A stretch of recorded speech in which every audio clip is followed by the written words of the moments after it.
It was a great school, to be honest with you. It was very open plan. It was a massive building.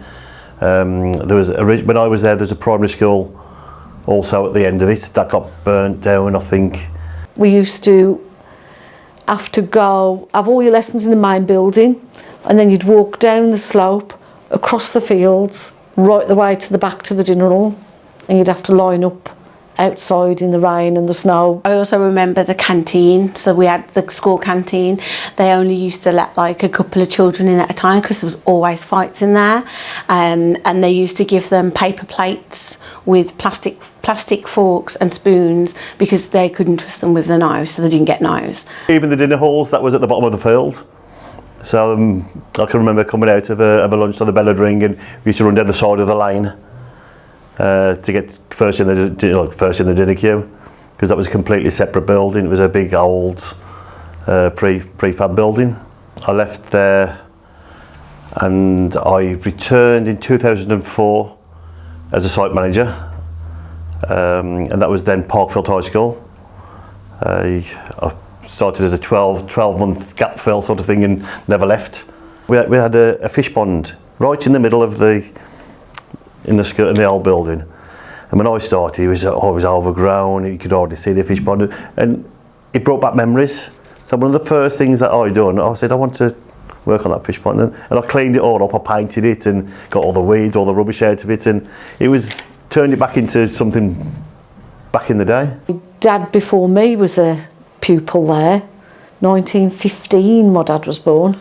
So, and then when I went to have a look around the school, there was all cabinets with cups in, and my dad's name was on the cups. So I'd love to know what happened to those, because I'd love to see one of those. But yeah, so he should have gone to play for Portsmouth at football, but he had 8 siblings and they didn't get much money then for football, so he had to get a job. So that was a no, but all the cups was there with his names on. Brian, the old caretaker, Brian Evans, he said to me, he says, no one's looked after that for years and years, we'll leave it alone. And I thought, well, let's get it up and running. And when I started cleaning it out, there's all fish in there. Nobody had fed them for about 10 years. And I remember when the school was being knocked down, we spent days trying to chase these fish out of the water, and staff was taking them home to the ponds. But then it went to a infant and junior school, and I went there, and then up feeder school into Hall Green, one of the feeder schools into Hall Green, because they was adjacent to each other, right slap back in the middle of each other.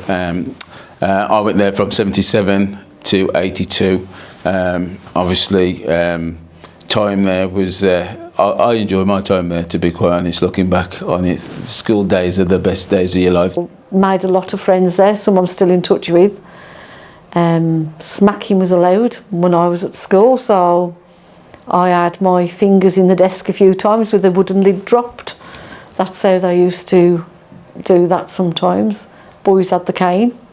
I'm not one that was saying that I was a good lad, because I did get the slipper, I did get the cane, because it was called, the teachers would be able to lay hands on you that time. So there was a cane for disciplinary, there was a slipper, ruler, and mostly anything board rubber if that was at hand to the teachers as well.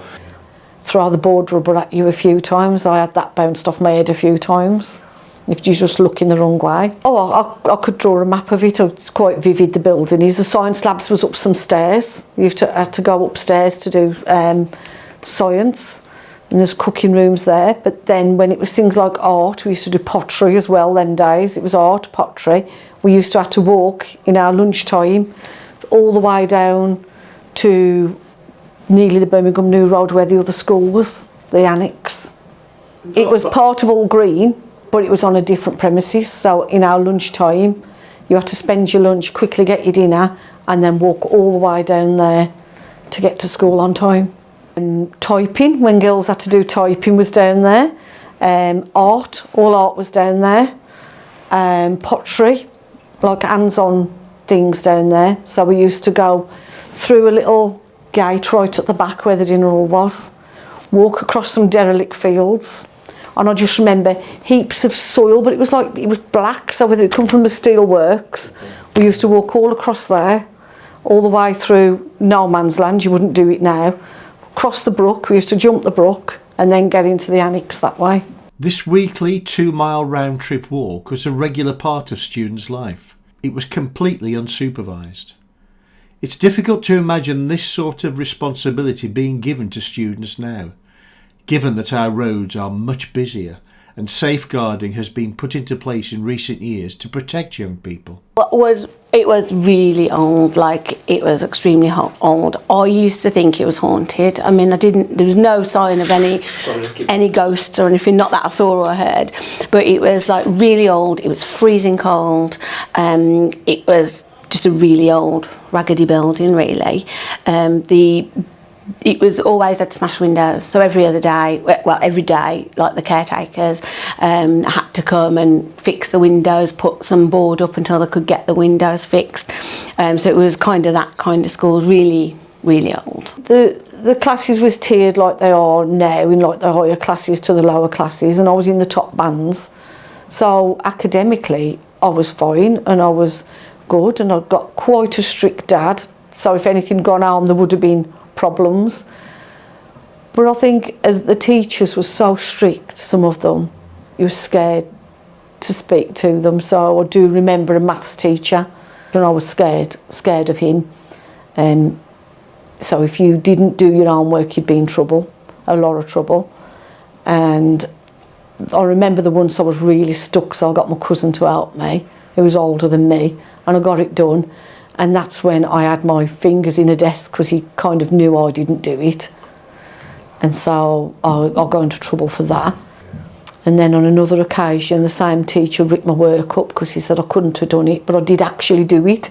And I remember thinking, oh, I did do that, and I had it ripped up. And so there is bad memories, and then there's also incredibly good at swimming. So by the time I was 12, I'd got all my golds, all my life-saving things, really stood out for swimming, and I should have carried it on. I enjoy sports because I played for every school team that was going. Football was my passion. I played rugby as well, cricket as well, athletics, done that as well, and baseball and badminton as well. So it was quite any team that was going, I was used to trial out for, and normally I was used to get into it. I was captain of the football team in my first year at Hall Green, so that was good. There was no like safeguarding as such as there is now, so you was allowed out round the town dinner time and go to the chip shop and get your chips and your sweets and then come back.